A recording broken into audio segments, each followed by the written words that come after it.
आगरा में live streaming के बाद आत्महत्या करने वाले आईटी कंपनी के टीसीएस मैनेजर मानव शर्मा की बहन का चौंकाने वाला बयान। अपने भाई की मौत के पीछे के राज से उठाया पर्दा। मृतक की बहन का कहना, हमें तो लगा था कि भावनाओं में बहकर उसने आत्महत्या की है, लेकिन मानव के फोन ने दिए हैं उकसाने के सबूत। सपा प्रमुख अखिलेश यादव का बड़ा प्लान। योगी सरकार के खिलाफ अखिलेश यादव अब जनता के बीच बांटेंगे एक खास किताब। समाजवादी पार्टी ने प्रयागराज आने वाले श्रद्धालुओं के लिए क्या क्या किया, किताब में इसका होगा पूरा ब्यौरा। महाकुंभ को लेकर बीजेपी उन्हें सनातन विरोधी साबित करने में जुटी है। मामला सनातन विरोधी और सनातन प्रेमी का है।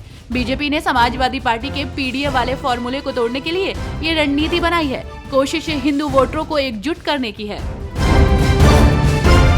विधान परिषद में शिक्षकों के तबादले की उठी गूंज। सहायता प्राप्त महाविद्यालयों में ट्रांसफर के लिए आए 88 आवेदनों में से सिर्फ 4 शिक्षकों के तबादलों पर उठे सवाल। भाजपा के ही देवेंद्र प्रताप सिंह ने प्रश्न प्रहर में कहा कि सिर्फ इतना बता दिया जाए कि शेष मामलों में कब तक होगा निर्णय। इस पर उच्च शिक्षा मंत्री ने कहा, स्थानांतरण नियमावली 2024 जारी की गई थी, सभी आवेदन एकल ट्रांसफर के लिए हैं।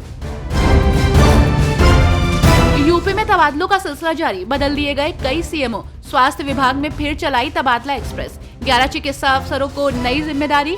तबादलों के क्रम में 8 अपर मुख्य चिकित्सा अधिकारी और मुख्य चिकित्सा अधिकारी भी किए गए नियुक्त। चांद का नहीं हुआ दीदार। अब 2 मार्च को पहला होगा रोजा। लखनऊ ईदगाह के इमाम फिरंगी महली ने किया ऐलान। वहीं फिरंगी महली ने रमजान को लेकर जारी की एडवाइजरी। रोजा से जुड़े सवालों को लेकर रमजान हेल्पलाइन भी हुई शुरू। जामा मस्जिद की रंगाई पुताई की अनुमति हाईकोर्ट से नहीं मिलने पर सपा सांसद जियाउर रहमान बर्क का बयान। उन्होंने कहा, मस्जिद या किसी भी दूसरे धार्मिक स्थल पर एक रूटीन के अनुसार रंगाई पुताई होती है। अगर उसमें हाईकोर्ट ने अपना प्रतिनिधि भेजा होता तो रिपोर्ट इस तरह आने की बजाय सही आती। सभी लोग अच्छे से जानते हैं कि एएसआई किसके कहने पर काम करती है। सपा विधायक जाहिद बेग विधानसभा सत्र में नहीं हो पाएंगे शामिल। इसके लिए दायर याचिका को खारिज कर दिया गया। जाहिद जमाल बेग इस समय प्रयागराज के नैनी जेल में बंद। विधायक ने कोर्ट में याचिका दाखिल कर लखनऊ में चल रहे विधानसभा सत्र में शामिल होने के लिए की थी याचिका, लेकिन प्रभारी न्यायाधीश एमपी एमएलए लोकेश मिश्रा ने विधायक की याचिका को किया खारिज।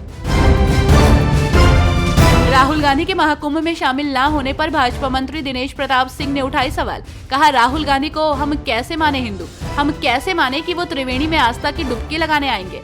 उन्होंने वोट के लिए तिलक और जनेऊ पहन लिया, लेकिन हम ये कैसे माने कि वो हिंदू हैं। सनातन धर्म का कोई व्यक्ति कह सकता है क्या कि फिरोज का नाती हिंदू हो सकता है? संबल हिंसा पर पुलिस थी, वरना कोई जिंदा बचकर नहीं निकल पाता। अधिवक्ता विष्णु शंकर जैन ने जांच आयोग को बताया सच। उन्होंने कहा, हिंसा का आलम यह था कि स्थिति नियंत्रण से बाहर हो गई थी। वहां फायरिंग की आवाज सुनाई दे रही थी। पुलिस प्रशासन आंसू गैस का प्रयोग कर रहा था। पथराव और आगजनी हो रही थी। इससे अतिरिक्त अन्य जानकारियां उन्होंने न्यायिक आयोग जांच कमेटी को दी है। महाकुंभ में चर्चित हुए आईआईटी बाबा उर्फ अभय सिंह ने लगाया आरोप। नोएडा में एक निजी चैनल के न्यूज डिबेट कार्यक्रम में उनके साथ हुई मारपीट। भगवाधारी कुछ लोगों ने बदसलूकी लाठी डंडों से उनकी की पिटाई।